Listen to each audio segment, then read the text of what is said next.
So today's event is Fire, and my name is Sally Snyder. My pronouns are she, her, hers, and I am the coordinator of diversity programming at Rogue Community College. So before getting underway, I would like to share our mission, which is excuse me, my little screen is changing on me. There we go.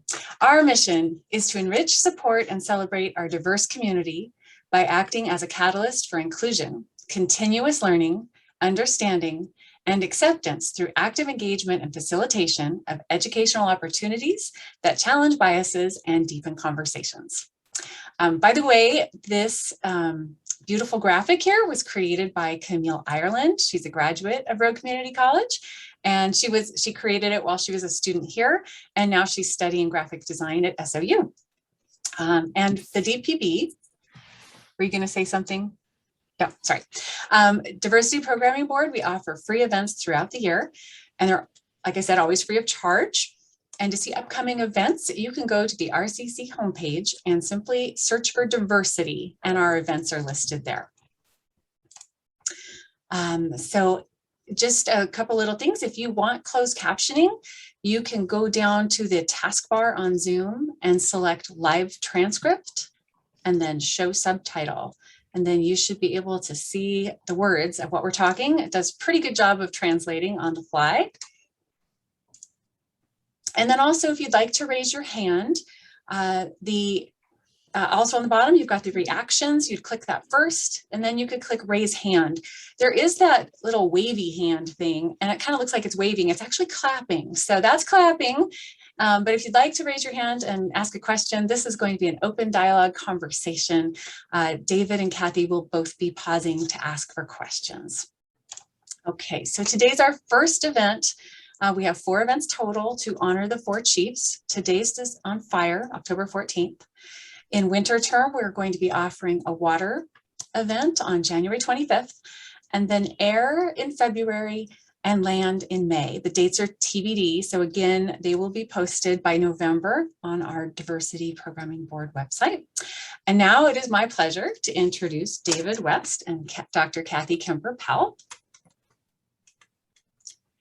So David is an enrolled member and elder of the Citizen Potawatomi Nation, and he's the Director Emeritus of Native American Programs at Southern Oregon University. Currently, he's retired, which means he's more active than ever. He's been a member of the Oregon Indian Education Association for 35 years, and he is also a member of the Oregon Indian Education Association. I think I just said that. He's also a member of the National Congress of American Indians.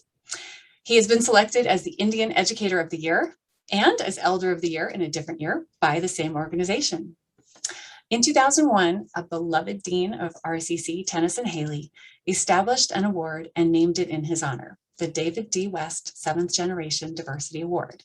And David, of course, is the very first recipient. David's a beloved part of our community, and he's a dear friend to many, and we're always delighted to have him lead us in these conversations.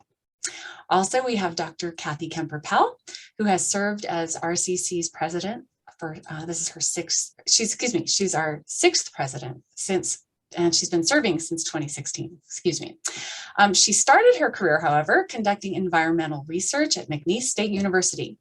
She later became a professor at Lone Star College, where she taught environmental biology and led student field experiences in Texas, Colorado, Arkansas, and Costa Rica. Along the way, Kathy became a forest landowner, practicing sustainable forestry on her 250-acre tree farm in Texas, and then on her 65-acre tract here in Oregon. Fire ecology has been a major part of her public and private environmental work. And so now I would like to turn the floor over to David. Thank you. Bonjour, Nakan. I'd like to read the current land acknowledgement that's being utilized by many of our educational institutions, and both Rogue Community College and Southern Oregon University.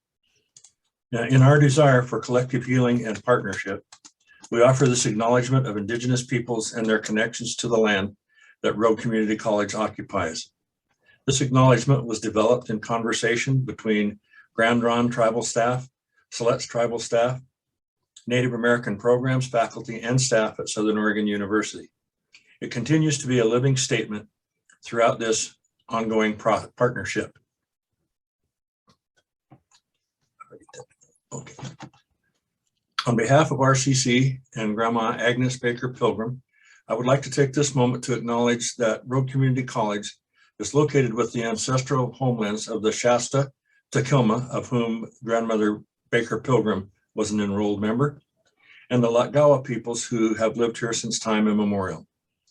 These tribes were displaced during rapid Euro-American colonization, the gold rush, and armed conflict between 1851 and 1856. In the 1850s, discovery of gold and settlement brought thousands of Euro-Americans to their lands, leading to warfare, epidemics, starvation, and villages being burned. In 1853, the first of several treaties were signed, confederating these tribes and others together who would then be referred to as the Rogue River Tribe. These treaties ceded most of their homelands to the United States, and in return, they were guaranteed a permanent homeland reserved for them. At the end of the Rogue River Wars in 1856, these tribes and many other tribes from Western Oregon were removed to the Siletz Reservation and the Grand Ronde Reservation.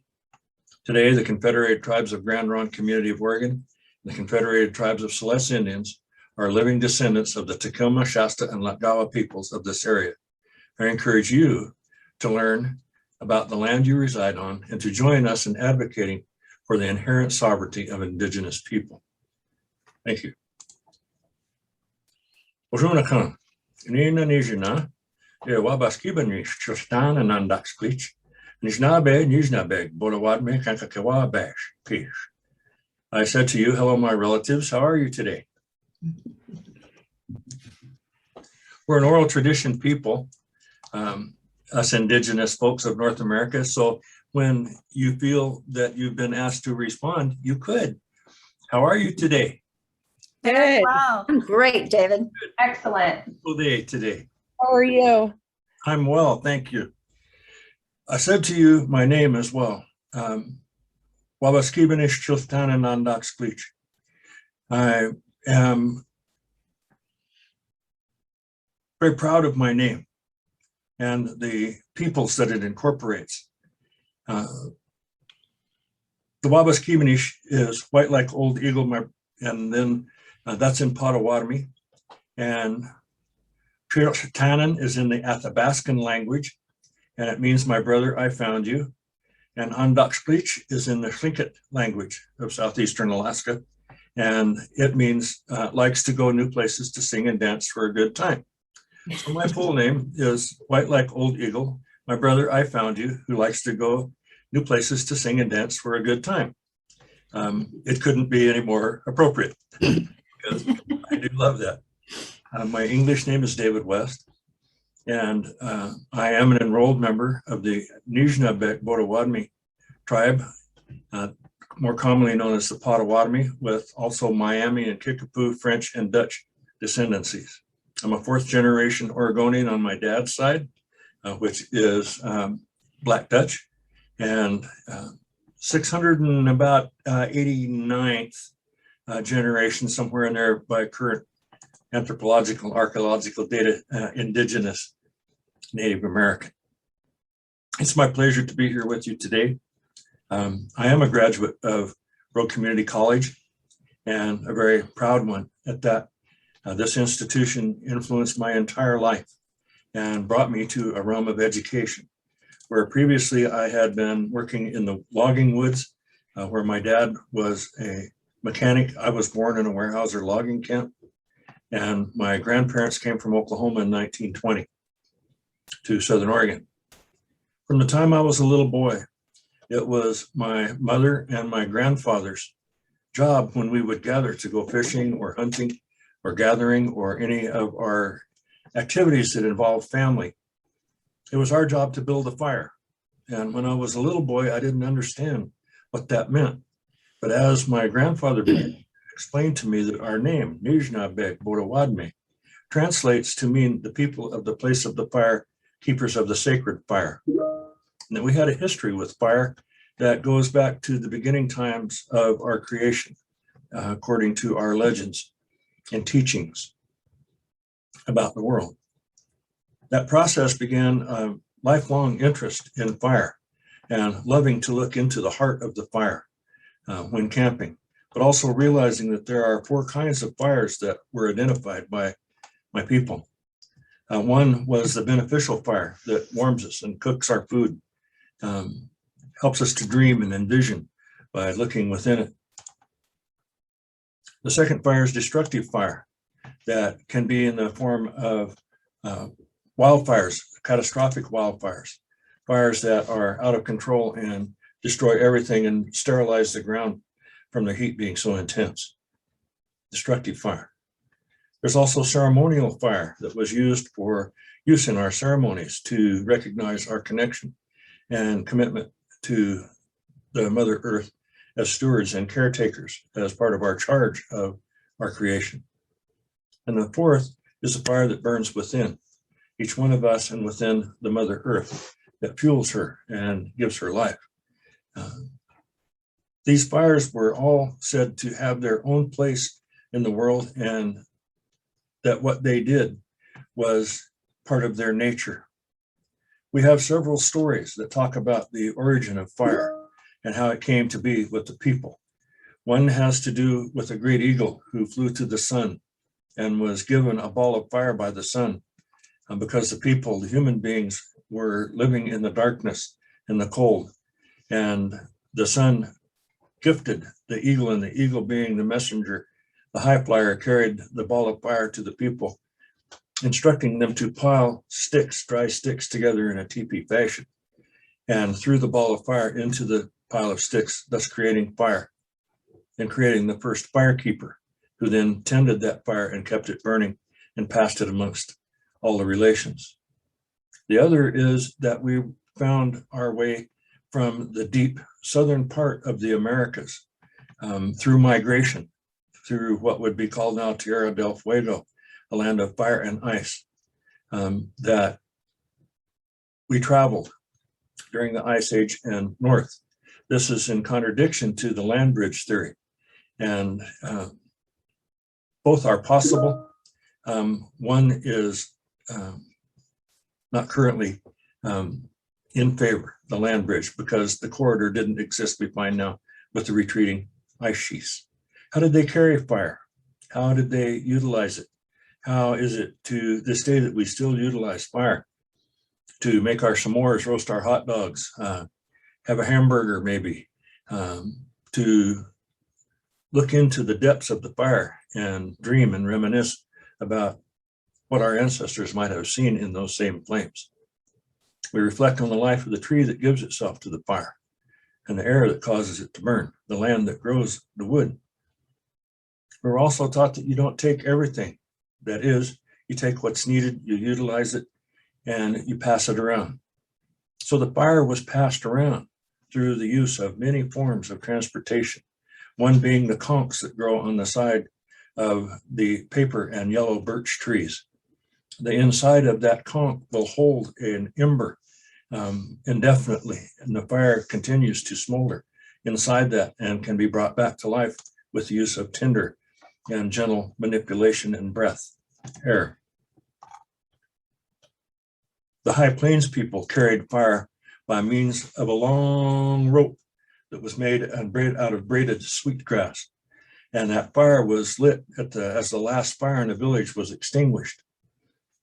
And as the people were moving in the manner that they did amongst the plains, the person who rode in front was the firekeeper, swinging the rope of sweetgrass and providing a way for the people to follow, walking through the blessing of the sweetgrass and also the good smell of it as it burned. When the next camp was arrived at, the firekeeper would then blow on the sweetgrass, and using the tinder would build a fire, and all of the fires of the village would be lit from that one communal fire. The people of the place of the fire are reported to have been, in our history states, that we were keepers of a fire of peace that was at one time a fire for all of our Anishinaabe people of the Great Lakes area, speakers of the Algonquin language. And that when we became too populous to manage our resources in a sustainable way, that we split into 3 tribes, becoming the Ojibwe, the Ottawa, and the Potawatomi. Each people's having their fire. The Potawatomi keeping the sacred fire of peace, the original fire, the Ojibwe keeping the fire of medicine, and the Ottawa keeping the fire of trade. becoming the Council of the Three Fires of the Anishinaabe people. We have a long history with fire and its use both in cool burning and in utilization for the clearing of land for animals to eat, for our basket making materials to be cleansed and renewed so that they came with strong, fresh fronds and limbs and bark to provide for the things that we utilized in our everyday living. Fire is a great thing. There isn't anything better in the world that I can think of than backing up to a good fire and warming that part of the anatomy. You just can't get it warm enough any other way. And that's one of my favorite uses of fire, plus the fact that it cooks our food. And so that's where I would like to start our conversation, is the use of fire as a tool of benefit, and also recognize that it can be of itself a destructive force. I know that there are many ways that we are looking at fire these days, and we look at the fires that have surrounded us for the last 4 or 5 years here in Southern Oregon and in the rest of the state and in the Pacific Northwest and Northern California, and the catastrophic damage that has been done. And you travel through the areas that have burned a couple of years ago, and the ground is still lying there sterile because it was cooked too hard. It got too hot.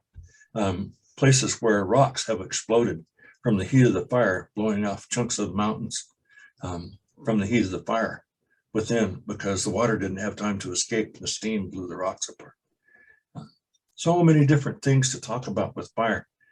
Also to recognize that as an Indigenous person, we realize that there has to have been a field of knowledge that was gathered just in the living experience for the people and living in a given place for 12 to 14,000 years and beyond. Some less, some more, but pretty continual about that same dating across the nation now. And how can you live in a place that long and not have an intimate relationship with it, and realize that you have to care for it in some kind of way, or you deplete all of the resources, you starve, and then you're not there. So now we're at this point of how do we live with fire? How do we treat the forest in a manner of reciprocity so that we give back what we take from her, at the same time enhancing the possibility for a balance in the climate that in the ways that have been created by our own human hands and minds? How do we return to a balance and a recognition of the 4 chiefs: fire, air, land, and water? So that's where I would like to begin my statements today. And Kathy, I'll go to you. So thank you, David. I want to really bounce off of what you just said about that relationship of reciprocity, because in the Western culture and in the scientific research that's happened around fire ecology, there's actually developed different schools of thought. And what we're experiencing now with these uncontrolled wildfires that are too hot, these are a direct result of sort of a fork in the road that was taken well over 100 years ago by Western environmentalists and environmental philosophers, as well as scientists. There's 2 different schools of thought here: one conservation, and one is preservation. And just to ground that a little bit in some people that you may have heard of, John Muir, who is a very great environmental writer and activist. He was a very strong proponent of preservation. He strongly believed that nature should be left alone, that it should remain untouched. And in his opinion, humans had done too much clearing, just too much destruction of natural lands. And so he very actively promoted a preservationist mentality.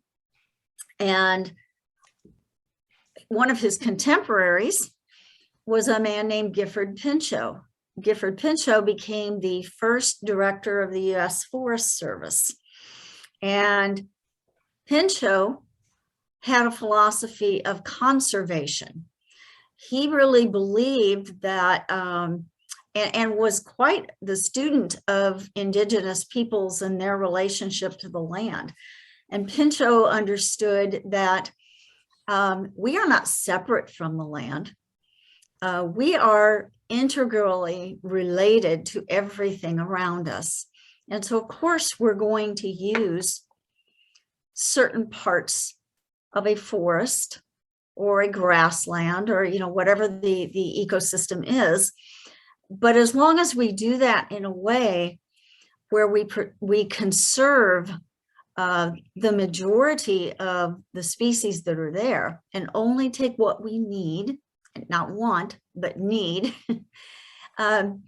we can perpetuate a balanced relationship between that ecosystem and human beings. And these two people were writing and advocating at the same time, which was the early part of the 20th century. And their advocacy actually molded a lot of our country's environmental policies. So they brought a lot of attention to environmental issues, but at the same time, created a rift amongst environmentalists as to how to approach nature and what kind of relationship to have with nature. One was more of a conquering mentality. We've conquered so much that it's okay to keep conquering what we've already taken, and then we'll just set this other stuff aside and not touch it at all. Versus the person who believed that through conservation, we could even restore damaged ecosystems and create a lifelong balance with nature. When I was teaching environmental biology, I would frequently take my classes into wilderness areas and let them experience wilderness, most often for the very first time. These were mostly city kids who had never been camping overnight out in the woods, never experienced nature in a really close way.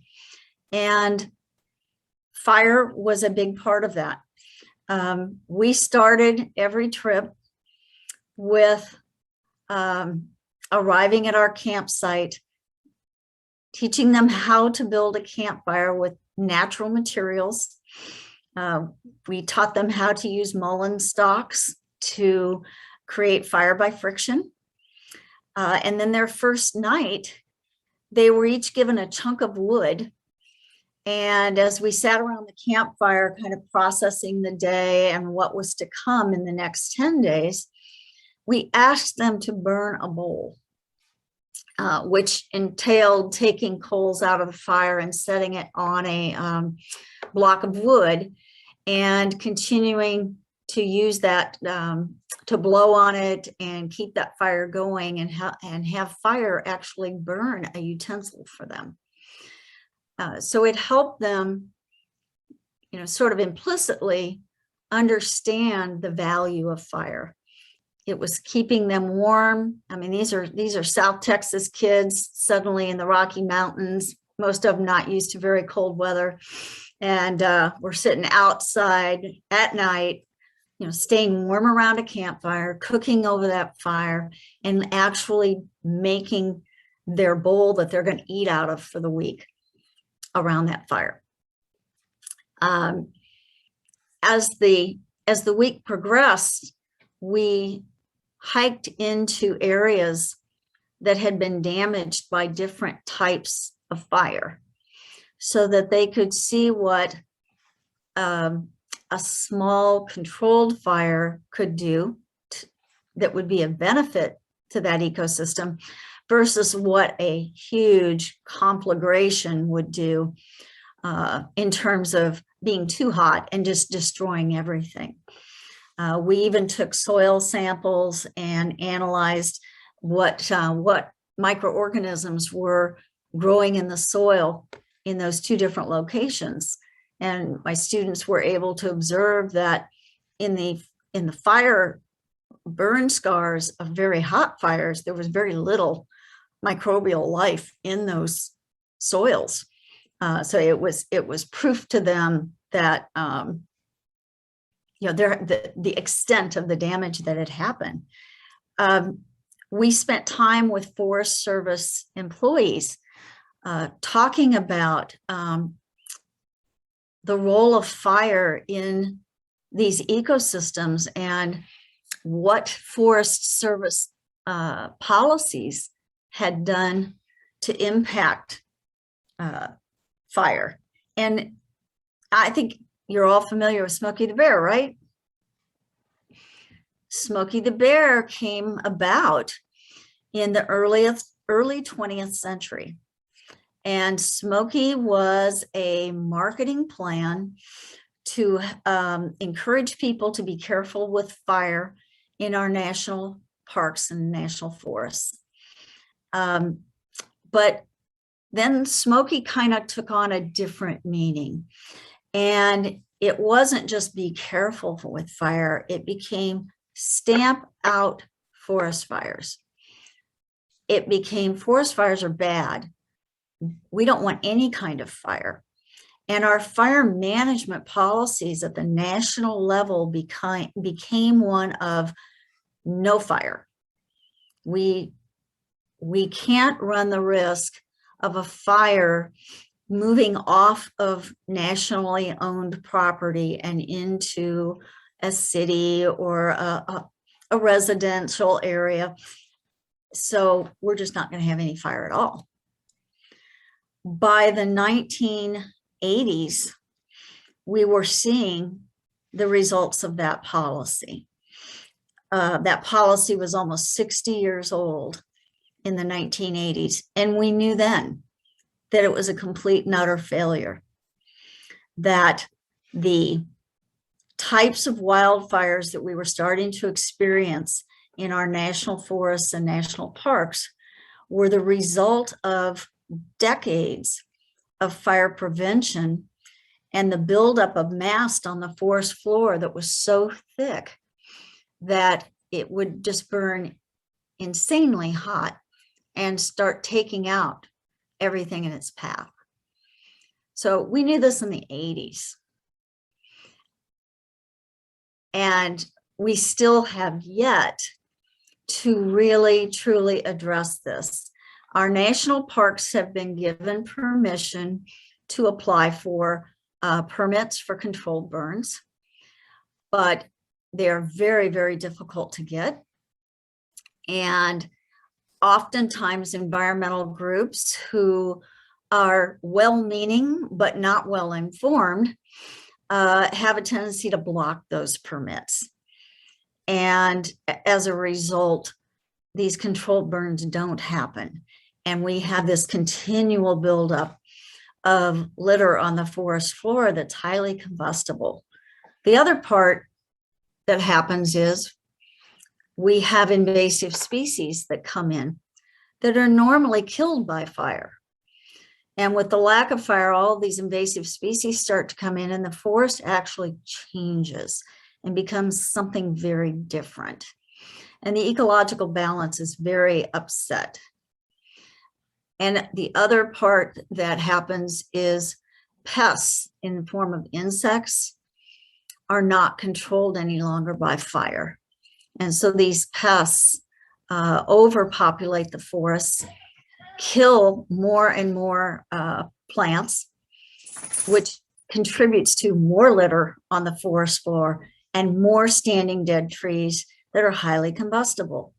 And so you can see that, a national policy regarding fire prevention on national lands has contributed to a very serious snowball effect in terms of the health and quality of our forests, making them extremely susceptible to fire now. David and I have a very shared passion for the environment and for sustainable practices and creating a balance between humans and nature. But we've grown up in very, very different traditions. And I really enjoy having an opportunity to talk with him about subjects like this, because we have shared beliefs that have grown from very, very different experiences. And we bring very different perspectives to the table on this, but both of value. And I think what I like about what David brings to the table is that it's so personal, that there's this, well, he said it, we have a fire within us. We are not separate from fire. It is part of us as we are part of everything else. And I think that just adds so much more to the conversation. Thank you, Kathy. So if anyone has comments or something that you want to say, or I have a question.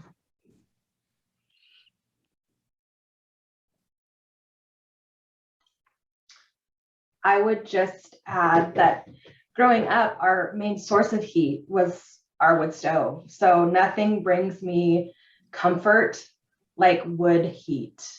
It just brings me back to my childhood and warms me to the bone. I love it.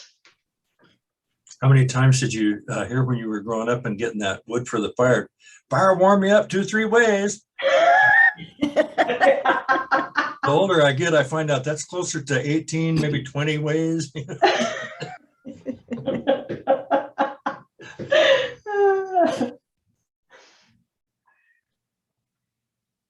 Anybody else have a question or a comment? I'll just extend what Jody had said. And actually, we were talking about this, my family and I were talking about this the other day. We remembered when we were living on Cobb Mountain down in California when I was a kid, and our electricity went out for about 3 weeks during the winter, and we were snowed in, and all we had was our wood burning stove. And we have a picture of my dad in his underwear washing his hair over the wood burning stove. And for some reason, my mom and I had both had that memory of that picture. It was just funny, but I'm so I was also laughing with you, Jody, about that. I wanted to go back to some of the things that David was talking about, because they just resonated with me so strongly. David, the way that you were talking about the keepers of the fire and the stories of and breaking that down in beneficial, destructive, ceremonial. And when you got to the keepers of the fire that burns within, I'm an Aries and I'm a fire sign, and that lit me up. I was with you 100% all the way. And in studying performance studies, the storytelling part of being around a fire at the end of the day and being an oral tradition, passing on stories at that particular moment of the day, sharing and transferring that knowledge from generation to generation. That's the way we survived fire and storytelling. So you and I feel like we're on the same wavelength. I love it. Yeah, Thank you so much. Thank you. I'd like to thank David for sharing such a rich cultural heritage. It's a beautiful story, and thank you for sharing. And Kathy, I want to thank you for giving me more knowledge about the management of the forest in very succinct phrases and paragraphs, things that I hadn't understood before. So thank you so much for the presentation so far. Thank you. One of the things that really came to my mind, being a child who grew up in the early 70s and even into the 80s, was the amount of marketing of Smokey the Bear and put out forest fires, and just the onslaught of marketing at that time. And I find it very curious that they haven't been able to come up with drive and or funding to come up with new marketing based on what is known now and how much of a failure what we all grew up with, and what is basically, you know, we're indoctrinated with all of that, the media and all of those commercials. And unless you seek out that knowledge or you get in a conversation like this, most older Americans have no idea. It's sad that the broadcasting rules have changed, because that's where a lot of that came from. It was required and it was necessary, but we don't really do it anymore. I'd like to ask a question to both David and Kathy. And first of all, thank you both for this presentation. It was very stimulating and heartwarming and informative. To me, the key concept that came out from David's presentation was this issue of reciprocity and being an integral part of all of the systems that we interact with on the planet. And Kathy, you were talking about the conservationist who kind of embraced that philosophy, who I had never heard of. And John Muir is very famous. So it seems like that side of that debate from the earliest 20th century kind of got lost somewhere in the mix. So my question is, I think it has to do with what does reciprocity look like from a Western science perspective? How do we get that woven in to a mindset that has gone so far away from the indigenous roots of this land? Dorothy, that's a really great point. And now you just reminded me that there's another book I should have recommended that I'll call out now. And David and I have talked about this a little bit.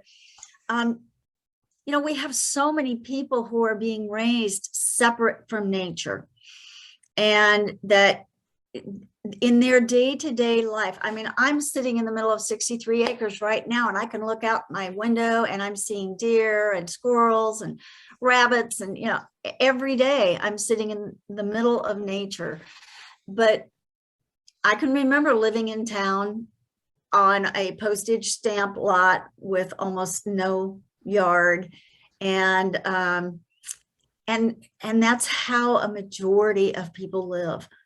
And we don't have a lot of this here, but if you think of major cities around the world where people live in concrete jungles, in high-rise apartments with virtually no access to, you know, greenery of any kind, there's been some sociological research done on that in the last 15 years. That and a book came out of it called Last Child in the Woods, addressing nature deficit disorder. And in that book, the author shows through his research that we are meant to be one with nature. Our psyche, our physical health, everything about us is meant to be immersed in nature. And when we are not, we do not develop properly. And it creates sociological issues, behavioral issues. In his work, he showed that children in even severe poverty or even in abusive homes, if they have nature right outside their door and they can go spend time in nature, they are much, much more resilient and more likely to develop into productive adults because they have that escape, they have that place where they can go. And people who are in nature see themselves as part of a bigger whole, as opposed to people who live separate from nature. And I can tell you the most common statement I heard from students when I took them on these trips was the observation that the universe was so much bigger than they realized. And that they, while they were such a small part of it, they had so much impact.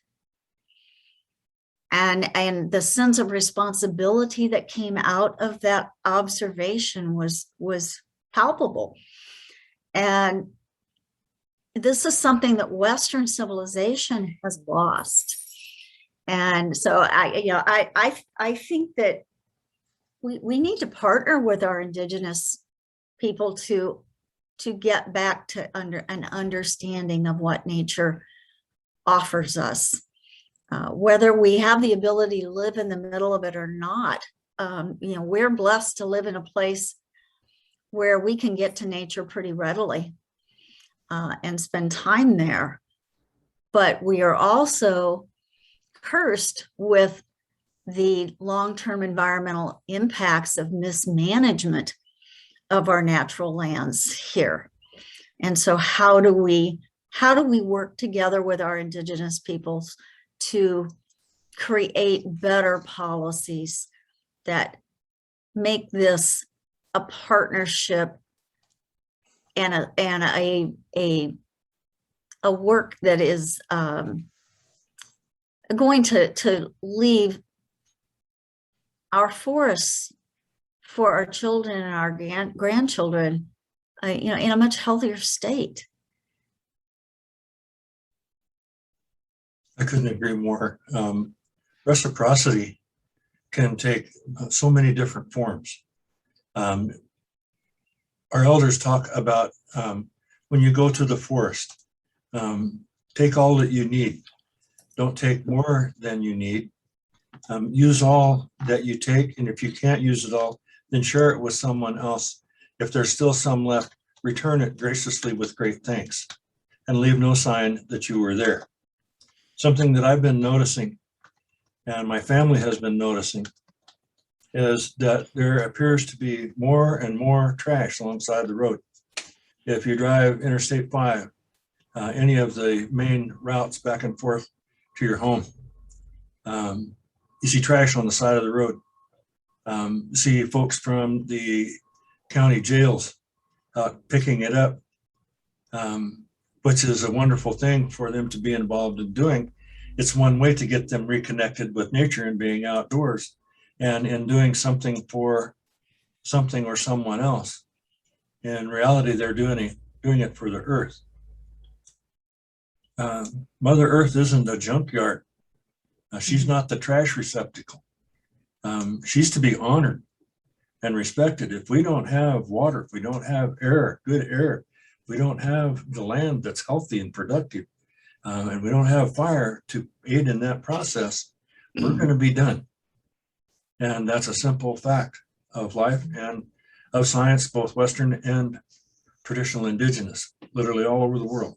Every peoples of the world, at one time or another, no matter where they're from, red, yellow, black, or white, were tribal people at one time and took their living from the land and had a philosophy about a way of living that was based in reciprocity, that you had to give back some of what you took. For many cultures, it was the first kill. You had to give away that first kill, the first harvest of a young woman in the garden plot. She gave that away. It would always come back to them.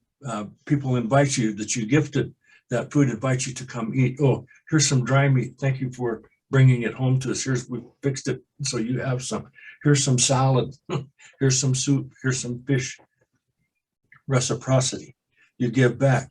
You give back by going up and you find a pile of cigarette butts laying on the ground at the campground.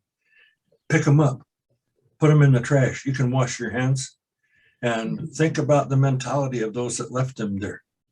When you leave the campground and you have extra firewood that you haven't used, make a little pile of firewood next to the fire pit, back far enough away that it won't get on fire. Put some kindling there, put a little tinder there. Leave a little waterproof thing of matches in there. Somebody might come there that needs that fire. That's reciprocity. You're still honoring the life of the tree that gave itself for us to have the fire. That's the relationship. It's interdependency. It's interaction. It's being part of the whole, not greater than, not less than, but part of the circle. You have to have equity in a circle where it's an egg and it doesn't roll very well. We're looking to roll well into the future. I'm concerned about the future and the drinkability of the water for our young people to the 7th generation and beyond. I'm concerned about the life of the Mother Earth that she continues, the life of the plants, the life of the four-legged, the flyers, the swimmers, the crawlers, all that life out there. One of the most impactful things I heard this year, in the midst of all of the fires and the tragedy and the loss and the fire that came so rapidly that people had barely time to grab their elder and run and throw them in the car. They had to leave their dogs, their cats, their birds, their turtles, their goldfish in the pond, in the fishbowl. They had to leave them. And somebody wrote about the ash that's falling upon us. This really, really affected me because I went out one morning here when the fires were burning so hard in Eastern Oregon. And my cars were covered in ash. And it was, you could see where it had run with the morning dew. And it was 115 degrees out. Those ashes are the remains of living entities, whether they're plants, animals, birds, fish, humans. They're the ashes of living beings falling upon us. Don't they deserve the respect that we would give to them in a funeral or in a ceremony, in a potlatch, in a recognition, in a service? And what can we do to ensure that it doesn't happen the next time? My dad was the first fire marshal at the Star Ranger District on the Applegate. He fought a lot of wildfire when he was a young man. 2 major wildfires above Ashland. And he said that the hills around Ashland were a chimney, that you couldn't get away from it. You couldn't send crews down in to fight it because if it got on fire at the bottom, the butt brush, the slick leaf would explode because of the potency of its particular juices that are a sunblock agent, but turns into be a pitch, highly explosive and flammable. So what did they do? They took the 3 C's in and they reduced the brush cover, burned and piled it. I think that maybe could happen again. There's so many people out of work, there's so many jobs, and the forest is burning up. When we look at the beauty of the book, The Secret Life of Trees, there's a statement in there that trees breathe out what we need to breathe in, and we breathe out from them what they need to breathe in. That's reciprocity. Who's raising who to keep the other alive? Who's the sentient being there that can communicate through pheromones and through root mass to the entire root mass that's connected? I don't know that we're so good at that as human beings. Maybe we could take a little lesson from the plants and the mosses about how to communicate with each other in a reciprocity-based way. So you give thanks to the fire for keeping you warm, for cooking your dinner, and you talk to it about becoming full now you've devoured enough, lay down destructive fire. That's a different way of looking at our relationship. But I have a lot of firefighter friends too that tell me that the fires this year, they'd never seen fire behavior like they had seen this year, particularly in Northern California and in the big hot fires, fire tornadoes, big ones, very destructive. I'm hoping that we're paying attention across the nation, because where it's fires here, it's water someplace else. Other places, it's earthquakes. Fire within is coming up in volcanoes.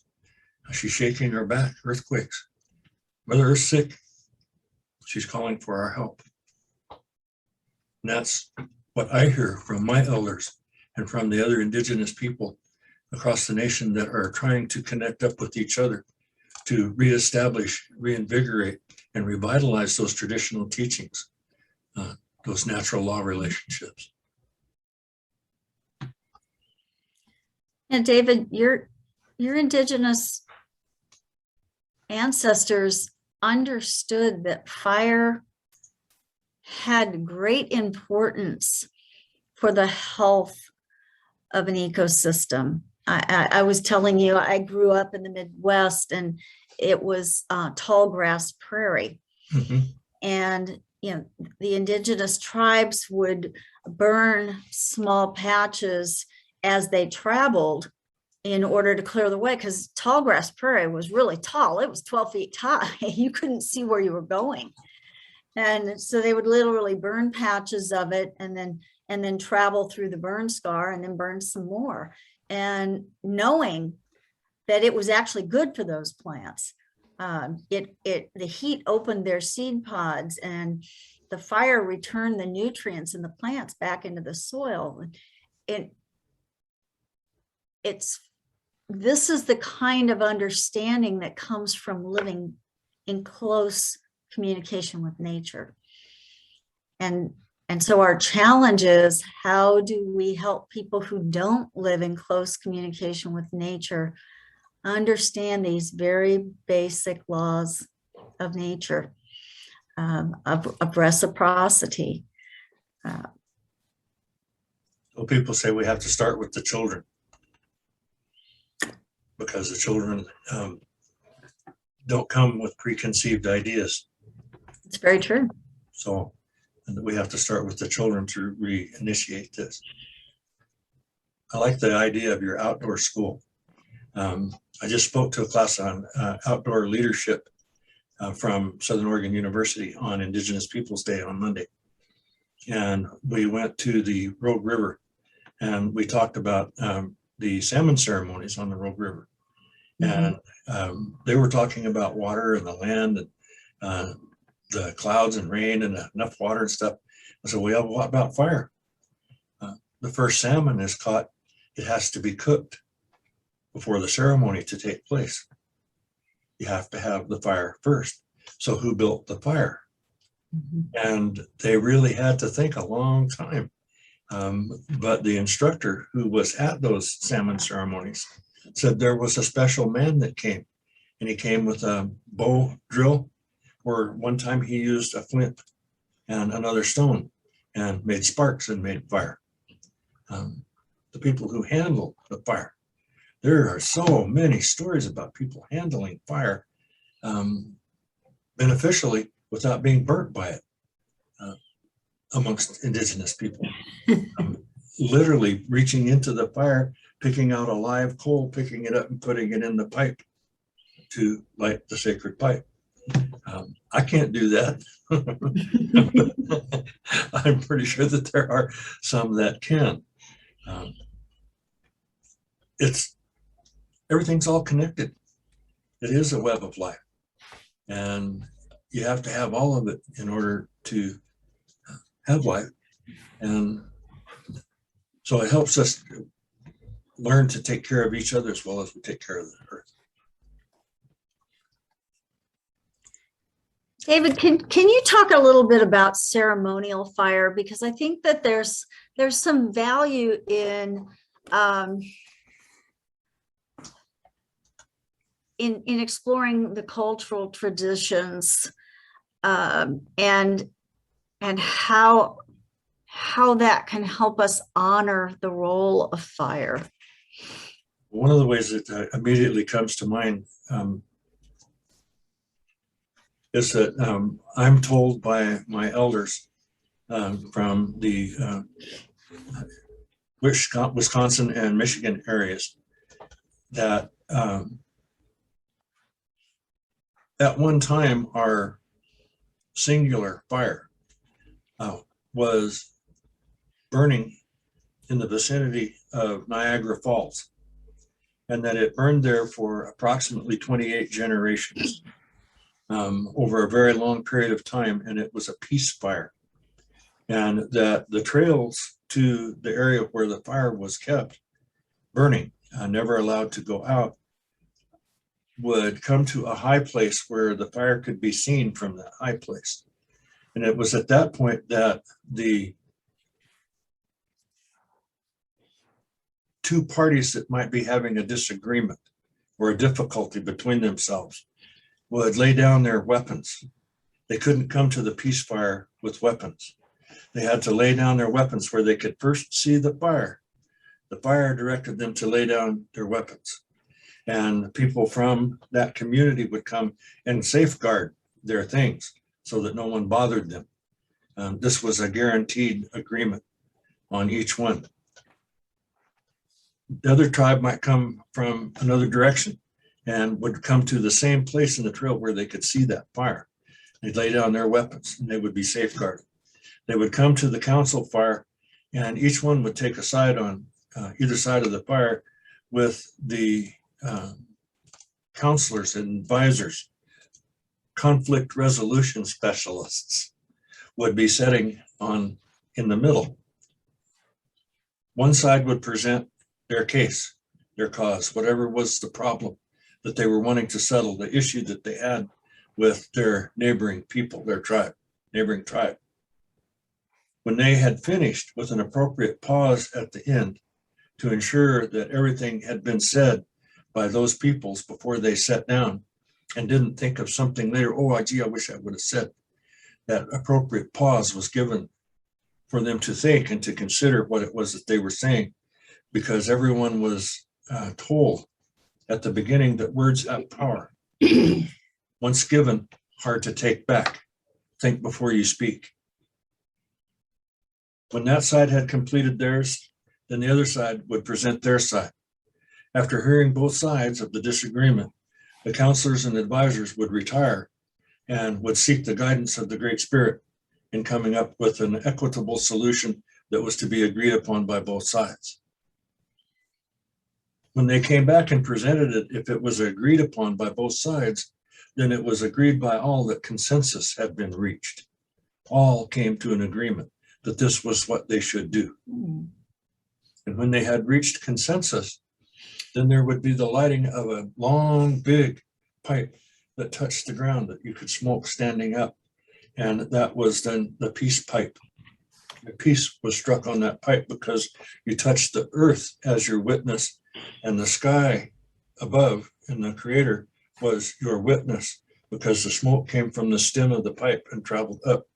And each one had held that tobacco from each side in their breath and had put their vow on there that this was to be agreed upon.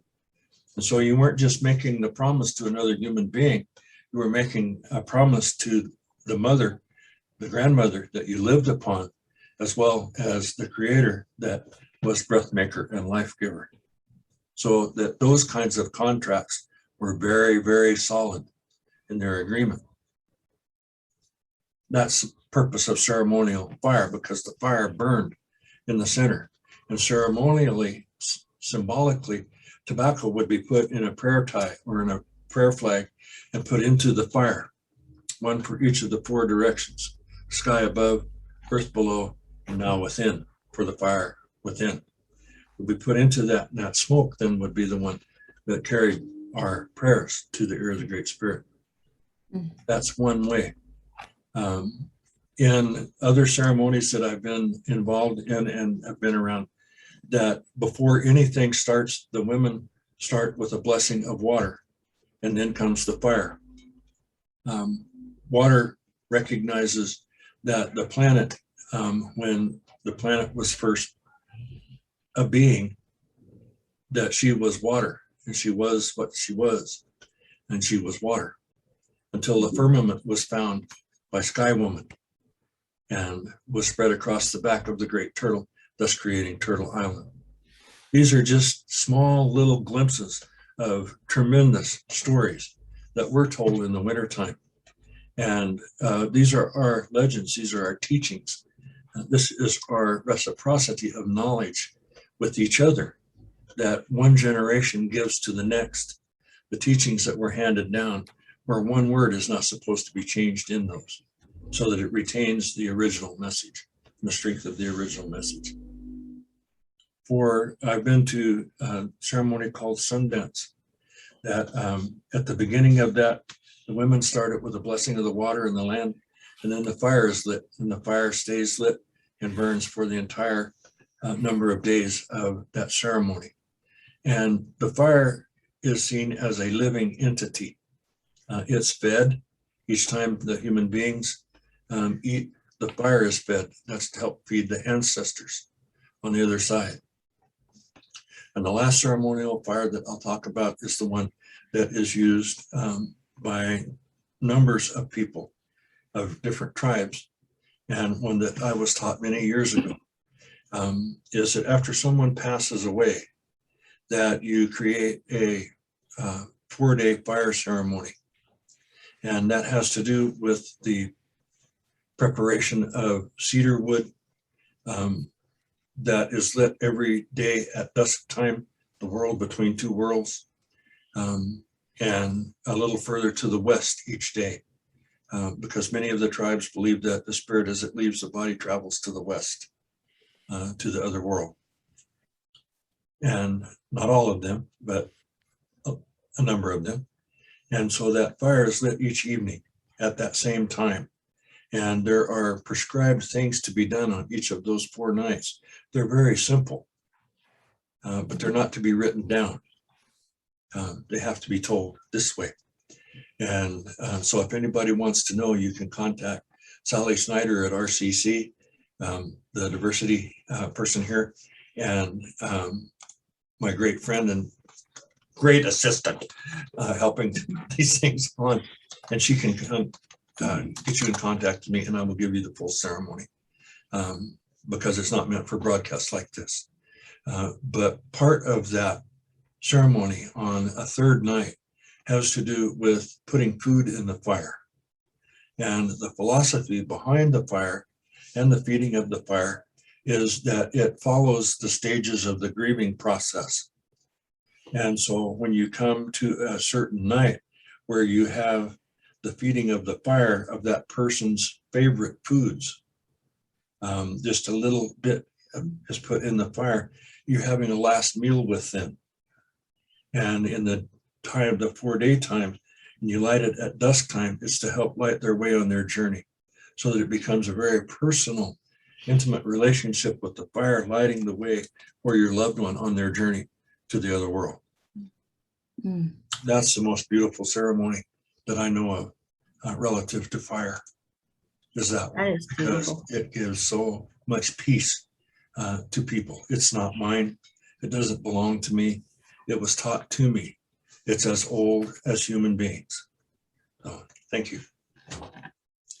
I'm going to interrupt for a moment because I forgot your wonderful assistant. I was going to ask a very quick question in a poll, which I'm going to launch right now. So basically, we're like I said, we're going to have 3 more presentations, and we want to know where you would prefer to attend. So if you could just vote for the Grants Pass Redwood campus, White City Table Rock, Zoom online. You're just going to show up wherever we are. And also I have some books suggested reading from both Dr. Kemper Pell and David West. I'm going to share them on the screen next, and they can tell you a little bit about why they're recommending them. Okay, looks like I've got, thank you. I'm going to go ahead and close the poll. And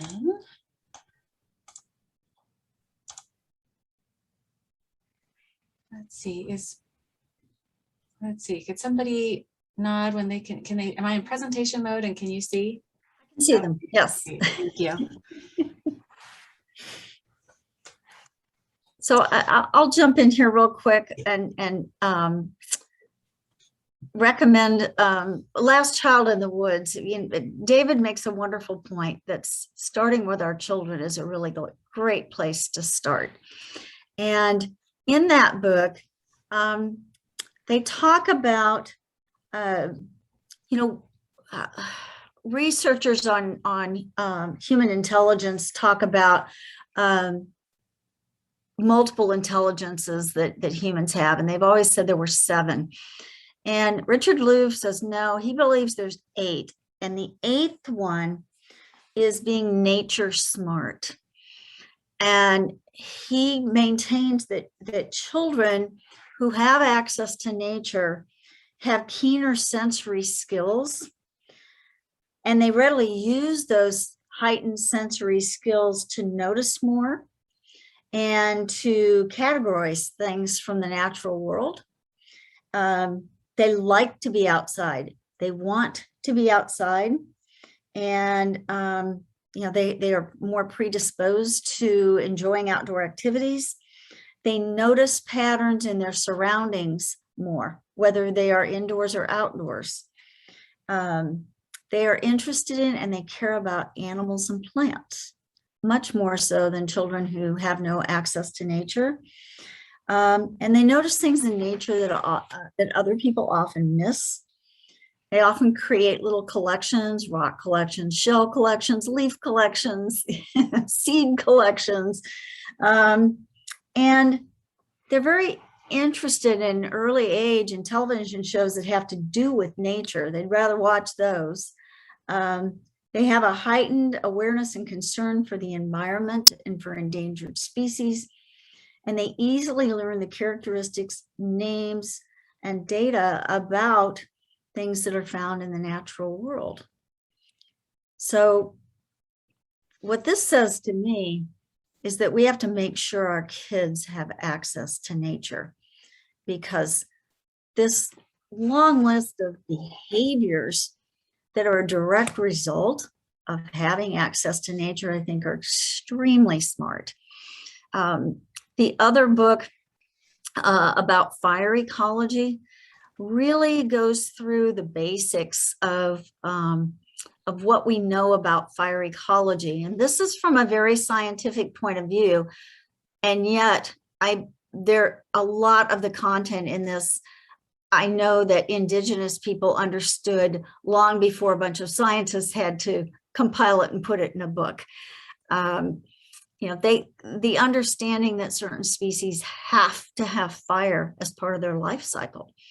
Now, there are a lodgepole pine will not release seeds from its cones unless those cones have been exposed to heat. There are dozens and dozens of examples like that. So those are my recommendations. David, share with us yours. I brought in the Hidden Life of Trees. I'm still reading it. I'm about halfway through it. A friend of mine recommended it to me, and I just love it. It is answering for me in language that I can identify with some questions that I had about. How does this happen? How do the stories of our old people, particularly amongst the ones that I've heard amongst the Tlingit people of southeastern Alaska, that all the trees and the plants are all interconnected and interrelated, and by their roots growing underneath the ground, and that when one falls in the forest, all know that that one has fallen in the forest. So as I've progressed through time and looking at the mass of root wads of tipped over redwood trees, sequoias, gigantic oaks, madrones, fir, cedar, how they're connected to the earth, how they take their sustenance from her, and how they have to, some of them absolutely require, as you said, require fire to open their seeds to regenerate and to keep moving. So the hidden life of trees it speaks to me in a very easy, understandable language about how trees are just so cool. And Robin Wall Kimmerer in Gathering Moss and Braiding Sweetgrass. Gathering Moss is her first book. Braiding Sweetgrass is her second book. She is from my band of the Anishinaabe Potawatomi, and she is also a member of the Firekeeper families and band. My life parallels her in those ways of her dad taught her about fire. For me, it was my grandfather and my mother, and the different kinds of fire and how to build a fire, the right kinds of materials. Like Kathy said, how do you get that? How do you learn that? You have to experience it. You don't learn how to make fire with a bow drill just the very first time that you do it. It's not easy. It's How hard do you work. recognize what is flint? How do you recognize a hard stone that will make a spark off of that flint if you don't have a steel? What do you need there? And then Braiding Sweetgrass is just the most amazing book I've ever read. She translates from the traditional Indigenous perspective to very deep Western science and provides an interface between the two that's understandable, palatable, and usable. It can be brought to life just the same way that braiding sweetgrass will do for you. There's an important part in the beginning of the book that talks about how you braid sweetgrass with another person and how that becomes a relationship building between two people that are braiding of the sweetgrass and the beautiful smell of sweetgrass when it's burning. It's a purifier and a cleanser, as well as one that can help relieve stress and is used in the clearing of negative energies from areas. And then Grandmothers Counsel the World. These were 13 of the most amazing women I was ever my privilege to meet, along with my mother and my grandmothers. But these ladies, these grandmothers, they've traveled all over the world talking about the four chiefs, and they are Indigenous grandmothers from all over the world. And there's great wisdom in this book about what we should do now that was developed by their travelings about the world and talking with Indigenous people all over the world about how to take care of the earth, how to maintain her living and moving forward into the future in the next 7 generations. All good reads.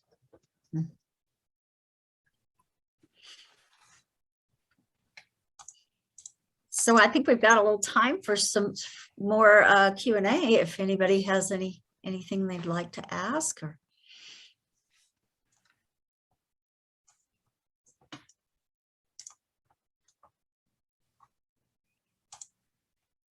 I'm only seeing 2 folks. Is that all that's left? Yep. Oh,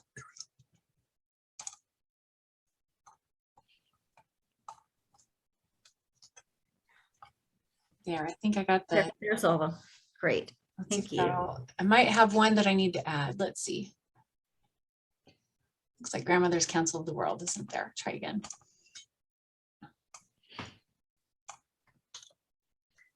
You know, we have some schools in our area that are attempting to bring some of this to our children, especially a healthy relationship with nature. The Roosh Outdoor School is one example of that. There are some private schools that, and actually this is becoming a national movement for even public schools to make sure that they have vegetable gardens and flower gardens and things that students can work in to learn, just not only the basics of gardening, but to understand that these things just don't appear magically in a grocery store. I went one time to a third grade class to talk about where does food come from? And it was just so fascinating that there was not a single child in that room that had a clue that it was anywhere other than the grocery store. And so a fascinating conversation about, plants and animals and how you could even create your own food, which was a concept that was really new to them.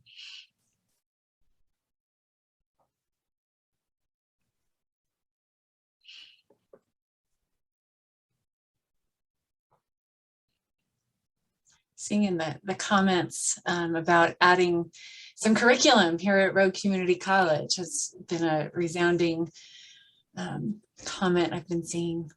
Mm-hmm. Yeah. There seems to be a breakdown of reciprocity between human beings. And that seems to be connected to exactly what you're talking about. And so it seems like there's a methodology that we need to learn in order to extend compassion to our fellow beings.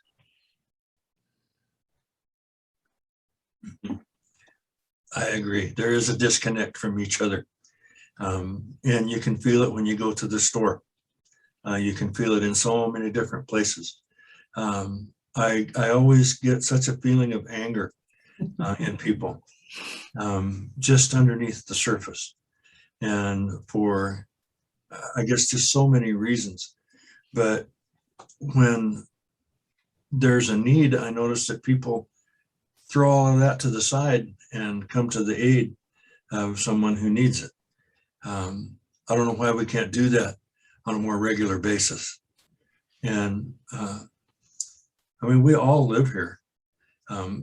If the earth isn't taken care of, she's not going to be selective about whether you're red, yellow, black, or white. She takes you out. We're all her children. All things are her children. And as my elders tell me, if we don't change, Mother Earth will have to take care of herself. She's not going to allow us to kill her. She's mourned for her children many times over the ages. And we simply cannot think ourselves so great as to extinguish that life that was not created by our hand. David, you used the word honor several times today, and I think that is a term and a concept that is becoming lost in Western civilization, that we don't honor each other, we don't honor our planet, and I think this is a skill it's a survival skill. If we're going to survive, we have to learn how to truly honor each other and honor this planet and all that inhabits it. I couldn't agree more. I think that's spot on. I'd say something I learned from my mom is just looking at people and smiling. The simple act of sharing a smile in the grocery store, wherever you are. And then I think about when people drive, especially because we're in our own little automobiles. If you try to imagine that the person in the other car, if that were your grandmother, your beloved grandmother, or somebody you cared about, how would you drive differently? How would you be like, it's not me against you, it's like, this is my family member. And if we think of each other that way, that we are all here together, let's be in community. And I've watched April Hamlin when she drives. She is the kindest. She's like nice to everybody.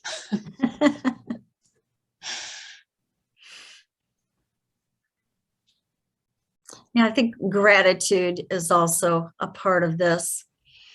And I know that, it's a huge part of the Indigenous culture to give thanks for everything that is there and available to be used. And, yeah, gratitude and honor, I think are two keys to really changing how our modern society is looking at its relationship with the rest of the world. I think it's the two key ingredients, actually.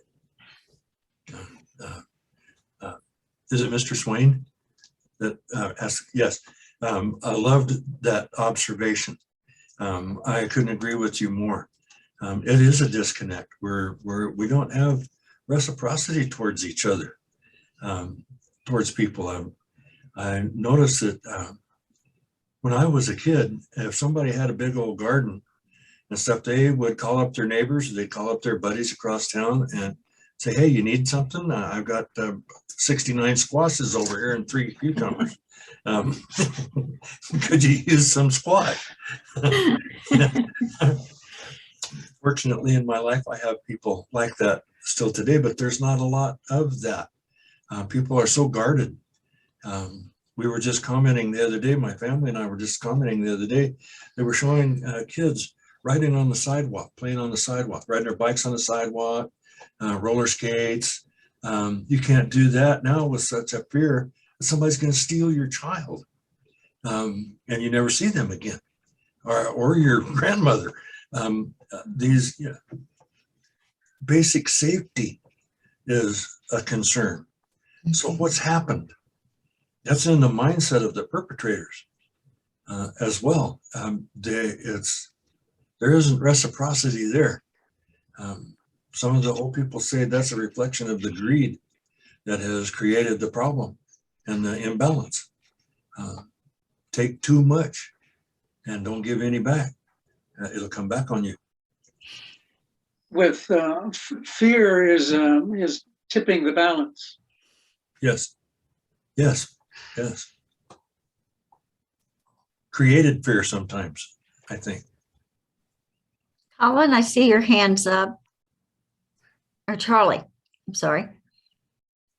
Yeah, I just wanted to add, thank you both actually for putting this on today. I'm just starting my first term with Rogue, and I'm a son of a wildland firefighter who retired from the Forest Service. So a lot of these concepts that you're bringing to the conversation today, I've grown up around and been around in the woods and things. And, I feel oftentimes at odds with the community that I'm around moving into the future. It just seems as if everyone believes that they have a better way, or that they can manage or come up with a better way to do things through technology.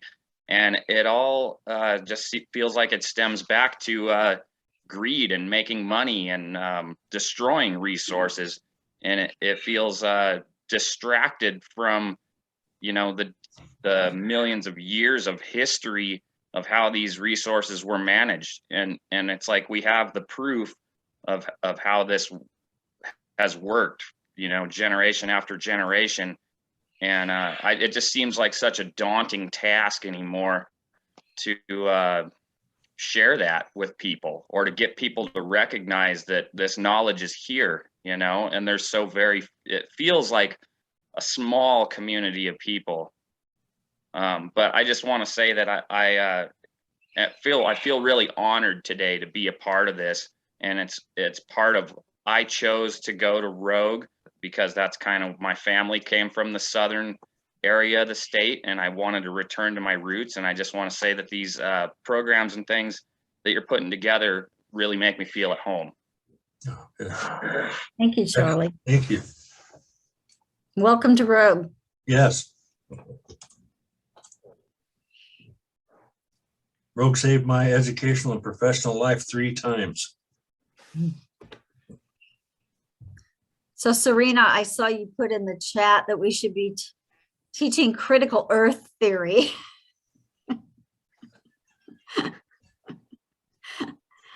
I like that.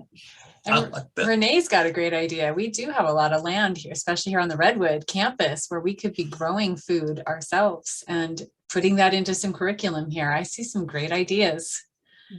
We did that with some community gardens at SOU. The Native American Student Union has a community garden that's on campus in the married student housing area by the main part of campus. And then down in the other student housing, there are 2 community gardens that are there, as well as at the pavilion and the farm that's at SOU, and they grow vegetables and stuff that they use in the food services at SOU to help. It's a part of that's a part of the reciprocity. A student at one of our Native Youth Academies was amazed at how much food got thrown away, coming from a very poor family in the Chiloquin area. When he was a kid, he was just blown away by how much food was getting tossed at every meal by the large numbers of groups and athletes and cheerleaders and volleyball players and Native students and Hispanic students and all of these different programs, talented and gifted. So he did a study, and at the end of 7 days, he came up with a figure of 4 tons of food that was thrown away over that 7-day period of the academy. That began a process of looking at a recycling and reclamation center on campus and a whole new way of gathering up the things that were that could be reused and the trash that had to be hauled away, and cut down on the amount of trash that had to be hauled away from the university by a huge amount. Anytime you're teaching people to grow their own food, it's a good thing. And we do have property at RCC. I know we do. I was in the first forestry classes here at RCC and helped shoot all of the trails that are around in the woods around here. Those are great experiential things that people could teach.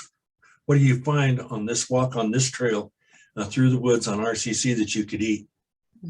What is it that we could clean up here and maybe get the poison oak moved back so that we could actually grow some kaush, some Indian potatoes there, and some onions, and some of the other things that we could have a feast at the end of the year. You could have corn, growing different kinds of corn. Corn requires human intervention to grow. Corn will not reproduce by itself. It has to have the human element. So did corn raise us to take care of it, or did we raise corn to feed us? Or is it reciprocal? Oh. So maybe that garden, nothing better for young people, kids to be involved in. Planting trees, Arbor Day. All these trees are burning up. What's happening to the oxygen that helps take care of the ozone layer? By all of these huge thousands of acre fires that have wiped out this breathing lung of the earth. How do we get that back? We've got to replant it. How quickly will the Forest Service and the timber companies move to reseed that? Yeah, you're right. The whole concept, that's a whole nother discussion, but the fact that our forests behave as carbon sinks and help to purify our air and help to store carbon in a safe and usable form. But when they burn up, guess what winds up in the atmosphere? CO2, our great friend, the greenhouse gas CO2, which we didn't need any more of in our atmosphere. So I'm going to recognize it is 1:30. I want to thank everybody for joining us here today very much. Yay! Yay. And again, we'll have some more event times posted by November for the coming up. And thank you so much to David West and to Dr. Kathy Kemper-Pell for leading us in this great conversation. Thank you. Thank you all today. Thank you for coming. Have a beautiful rest of your day. Thank you. You too. Thanks, David.